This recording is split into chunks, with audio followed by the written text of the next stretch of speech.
حضرت ابو ذر غفاری رضی اللہ عنہ کہتے کہ میں نے حضور اکرم صلی اللہ علیہ وسلم سے پوچھا کہ حق تعالی شانہ نے کل کتابیں کس قدر نازل فرمائی ہے؟ آپ صلی اللہ علیہ وسلم نے ارشاد فرمایا کہ 100 صحف قرآن کریم میں لکھا ہوا ہے 30واں پارے میں، ٹھیک ہے، اور 4 کتابیں قرآن میں ذکر ہے، ٹھیک ہے، 50 صحف حضرت شعیب علیہ السلام پر اور 30 صحف حضرت ادریس علیہ السلام پر اور 10 صحف حضرت ابراہیم علیہ السلام پر اور 10 صحف حضرت موسیٰ علیہ السلام پر توریات سے پہلے ملی تھی موسیٰ علیہ السلام کو، ٹھیک ہے، اور ان کے علاوہ 4 کتابیں توریات، انجیل، زبور اور قرآن، ان چاروں کے بارے میں قرآن کریم میں بتلایا ہے۔ لیکن یہ بھی بتلایا ہے کہ بہت سے پیغمبر آئے ہیں، بہت سے کتابیں نازل ہو گئے ہیں، چندے پیغمبروں کے بارے میں، چندے کتابوں کے بارے میں آپ کو بتلایا جا رہا ہے، یعنی اتنا علم دیا جا رہا ہے جتنا تمہیں قیامت تک کے لیے ضروری ہے۔ اللہ کو معلوم ہے کہ قیامت تک کے لیے ہماری امت کے لیے کیا ضروری ہے، اتنا ہی ہم کو سمجھا دیے، ٹھیک ہے۔ اور وہ 1,25,000 پیغمبر آ گئے، لیکن قرآن میں کیا ہے؟ 25 پیغمبروں کا ذکر ہے، باقیوں کا ذکر کہاں پر ہے؟ اللہ تعالیٰ نے قرآن میں تو نہیں بتایا ہے کہ وہ یہ کر کے، ٹھیک ہے، نازل فرمائی ہے۔ میں نے پوچھا کہ حضرت ابراہیم علیہ السلام کے صحفوں میں کیا چیز تھی؟ ارشاد فرمائی کہ وہ سب ضرب امثلین تھی، مثلاً مسلسلت وغیرہ۔ ضربات شاہ میں نے تجھ کو اس لیے نہیں بھیجا تھا کہ تو پیسہ پر پیسہ جمع کرتا رہے، میں نے تجھے اس لیے بھیجا تھا کہ مجھ تک مظلوم کی فریاد نہ پہنچنے دے۔ مظلوم کی یعنی غریب آدمی کو تکلیف نہیں دینا، اگر وہ دعا مانگے گا وہ غریب آدمی کا دعا قبول کرے گا، اس لیے مظلوم کے فریاد کو مجھ تک نہیں پہنچا دینا، تو پہلے ہی اس کے انتظام کر دے، اس لیے کہ میں مظلوم کے فریاد کو رد نہیں کرتا۔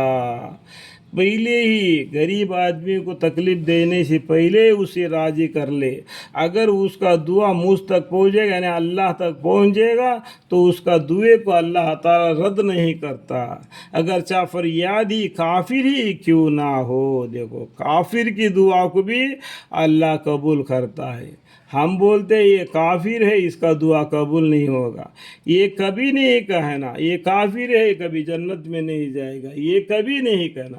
اللہ بہت رحم والا ہے، بہت مغفرت کرنے والا ہے، یعنی 70 گنا پیار رکھتا ہے ماں سے بھی، اتنا رحم والا ہے اللہ تعالیٰ۔ اللہ سے معافی مانگے گا تو اللہ تعالیٰ اس کے گناہ کو معاف فرما دے گا، اس کو جنت میں داخل کر دے گا۔ یہ کبھی بھی نہیں کہا نا کہ تو مسلمان نہیں ہے تو جنت میں نہیں جائے گا۔ یہاں پر دیکھ تو کافر کی دعا کو بھی اللہ تعالیٰ رد نہیں کرتے، بولتے ہیں کہ نہیں؟ دیکھو میں دکھا رہا ہوں، انگلی دکھا کے، اگر چاہ فریاد دی کافر ہی کیوں نہ ہو۔ بندہ ناچیز کہتا ہے کہ حضور اکرم صلی اللہ علیہ وسلم جب اپنے صحابہ کو امیر اور حاکم بنا کر بھیجا کرتے تھے تو منجمل اور نسائی کے اس کو بھی اہتمام سے فرمایا کرتے تھے، وَاتَّقِ دَعْوَةَ الْمَظْلُومِ فَإِنَّهُ لَيْسَ بَيْنَهَا وَبَيْنَ اللَّهِ حِجَابٌ، کہ مظلوم کی بد دعا سے بچنا، یعنی اگر تو امیر ہے یا تم کو کوئی کرسی ملا ہے، تم کو کوئی منسٹری مل گئی، کوئی تیرے کو اونچا جگہ ملا، حاکم بنا دیا گیا، تو غریب پہ مت ستانا، اس کے بد دعا سے بچنا۔